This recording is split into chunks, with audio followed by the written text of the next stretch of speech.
Hello dear student, কেমন আছো তোমরা সবাই? আশা করি ভালো আছো। চলে এসেছি জ্ঞানজ্যোতি কোচিংয়ের পক্ষ থেকে নতুন ভিডিও নিয়ে।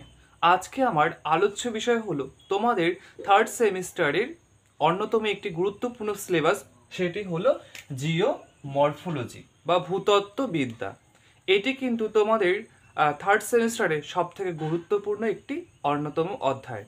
এবার আমরা দেখে নিই তোমাদের এই থার্ড সেমিস্টারের জিও মরফোলজিতে কোন কোন টপিক এবার তোমাদেরকে পড়তে হবে।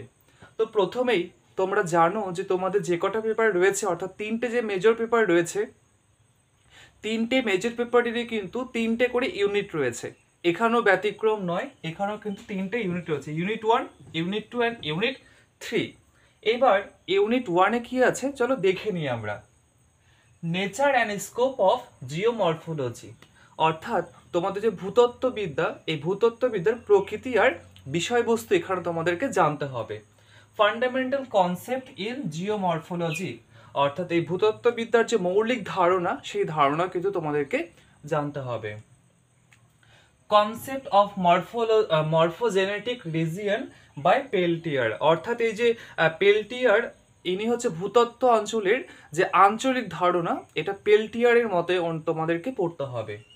এরপর রয়েছে ক্লাসিফিকেশন অফ ড্রেনেজ প্যাটার্ন, অর্থাৎ যে নদী নকশা বা জলনির্গম প্রণালী, তার বিভিন্ন প্রকারভেদগুলো এখানে পড়তে হবে। এটি কিন্তু অলরেডি তোমরা ক্লাস 12-এ এটা পড়ে এসেছো। এরপরে রয়েছে drainage development of folded uniclinal structure, অর্থাৎ সমনতি ভাঁজযুক্ত অঞ্চলে সেখানকার যে ড্রেনেজ প্যাটার্ন রয়েছে, সেই ড্রেনেজ প্যাটার্ন তার উপর কি ইম্প্যাক্ট ফেলছে, তার মধ্যে কি রকম ড্রেনেজ প্যাটার্ন তৈরি করছে, সেই সব কিন্তু তোমাদেরকে জানতে হবে। এরপরে ইউনিট টুতে রয়েছে ওয়েদারিং ডেফিনেশন, কন্ট্রোলিং ফ্যাক্টরস, অর্থাৎ যে ওয়েদারিং বা আবহবিকার, এই আবহবিকারের যে বিভিন্ন হচ্ছে সংজ্ঞা রয়েছে, সেই সংজ্ঞা জানতে হবে। তার সঙ্গে রয়েছে কন্ট্রোলিং ফ্যাক্টর, অর্থাৎ আবহবিকারের যে নিয়ন্ত্রকের যে উপাদানগুলো রয়েছে বিভিন্ন, সেই উপাদানগুলো তোমাদেরকে পড়তে হবে। আর রয়েছে কি টাইপস অ্যান্ড রেজাল্টিং ল্যান্ডফর্মস, অর্থাৎ কি এখানে যে আবহবিকারের যে বিভিন্ন ভাগগুলো রয়েছে সেগুলো পড়তে হচ্ছে। তারপরে আবহবিকারের ফলে যেসব ভূমিরূপ তৈরি হচ্ছে, হয়তো তোমরা কোনো ক্লাসে পড়েছো স্বল্পমোচন, তারপরে হচ্ছে ক্ষুদ্রকণা বিস্ফোরণ, তারপরে হচ্ছে তুহিন খণ্ডীকরণ, ঠিক এইরকম করে রাসায়নিক আবহবিকারের ভাগগুলো আছে, সেগুলো কিন্তু এখানে তোমাদেরকে জানতে হচ্ছে আবার। এরপর রয়েছে মাস ওয়াস্টিং অ্যান্ড টাইপস, অর্থাৎ যে পুঞ্জিত স্খলন রয়েছে, সেই পুঞ্জিত স্খলনের বিভিন্ন তোমাদেরকে ডেফিনেশন পড়তে হবে, তার বিভিন্ন টাইপসগুলো, প্রকারভেদগুলো কিন্তু তোমাদেরকে এখানে জানতে হবে। আচ্ছা, এরপর আছে cycle of erosion and slope development theories. তো এখানে তোমাদের যে ক্ষয়চক্র রয়েছে, এই ক্ষয়চক্রের পার্ট কিন্তু আবার ব্যাক হয়েছে, অর্থাৎ তোমরা ক্লাস 12-এ এটা পড়েছো জিওগ্রাফিতে, আবার কিন্তু তোমাদের কলেজের থার্ড সেমিস্টারে এটা কিন্তু তোমাদের আবারকে জানতে হচ্ছে যে ক্ষয়চক্রের যে বিভিন্ন পার্টগুলো রয়েছে সেগুলো জানতে হবে।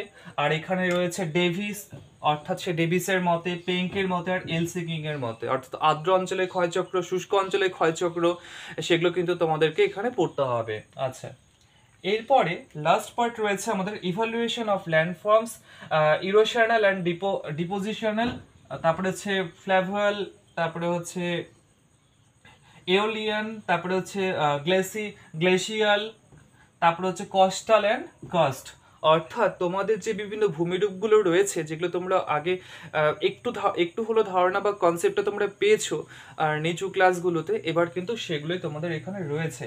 অর্থাৎ এই যে ক্ষয়জাত এবং যে সঞ্চয়জাত ভূমিরূপ যে এফেক্ট পড়ে বিভিন্ন রকম, যেমন ধরো কাস্ট অঞ্চল অলরেডি পড়েছো তোমরা, তারপরে হচ্ছে বিভিন্ন কোস্টাল লাইনের উপকূল অঞ্চলে ক্ষয় সঞ্চয়, তারপরে রয়েছে ধরো হিমবাহের ক্ষয় সঞ্চয়, তারপরে হচ্ছে যেটা হচ্ছে ফ্ল্যাভিয়াল, মানে হচ্ছে নদীর ক্ষয় সঞ্চয়, তারপরে রয়েছে তোমাদের বায়ুর ক্ষয় সঞ্চয়। এগুলোই তোমাদের বর্তমানে জিওমরফোলজিতে পড়তে হবে। এখানে কিন্তু কনসেপ্টটা টোটাল আলাদাভাবে আসবে, তোমরা যেটা জেনেছো তার সঙ্গে কিন্তু আর অনেকটা অ্যাড হবে, অর্থাৎ তোমরা যতটুকু তোমাদের জ্ঞানের সীমা রয়েছে, এখানে কিন্তু এই জিওমরফোলজিতে সেই টপিকগুলো আরও অনেক ডিটেলসে পড়তে হবে। আচ্ছা, তো এই হলো আমাদের থার্ড সেমিস্টারের জিওমরফোলজির যে সিলেবাস, এটা কিন্তু এখানে আমি তোমাদের সামনে তুলে ধরলাম। আর আমাদের কিন্তু অনলাইন ক্লাস ইতিমধ্যে শুরু হয়ে গেছে, আর তোমাদের সেকেন্ড সেমিস্টারের প্র্যাকটিক্যাল এক্সাম বাকি ছিল, সেটাও হয়ে গেছে। তোমরা কিন্তু এখন খুব দ্রুত আমাদের সঙ্গে যোগাযোগ করে অ্যাডমিশনটা করে নাও। আমাদের সঙ্গে যোগাযোগ করবে কিভাবে? দেখবে বোর্ডের কর্নারে নাম্বার আছে, এই নাম্বারে কিন্তু তোমরা কল করবে। আচ্ছা, 6295916282 অথবা 7076398606, এই হলো আমাদের কন্ট্যাক্ট নাম্বার। তোমরা কিন্তু এই নাম্বারে আমাদের সঙ্গে যোগাযোগ করে আমাদের বিভিন্ন কোর্স সম্পর্কে তোমরা জেনে নিতে পারো। আর যেহেতু তোমাদের ক্লাস ইতিমধ্যে শুরু হয়ে গেছে, আর তোমরা যারা এখনো ক্লাস মানে তোমরা আমাদের যারা এখনো অ্যাডমিশন নাওনি, তারা কিন্তু অতি দ্রুত অ্যাডমিশনটা করিয়ে নাও। কারণ তোমাদের থার্ড সেমিস্টারের মেজরে কিন্তু তিনটে পেপার রয়েছে। তো এই তিনটে পেপার কিন্তু খুবই গুরুত্বপূর্ণ, পড়ার পরিমাণ অনেকটাই বেশি। সময় নষ্ট না করে তোমরা অবশ্যই আমাদের সঙ্গে যুক্ত হয়ে যাবে।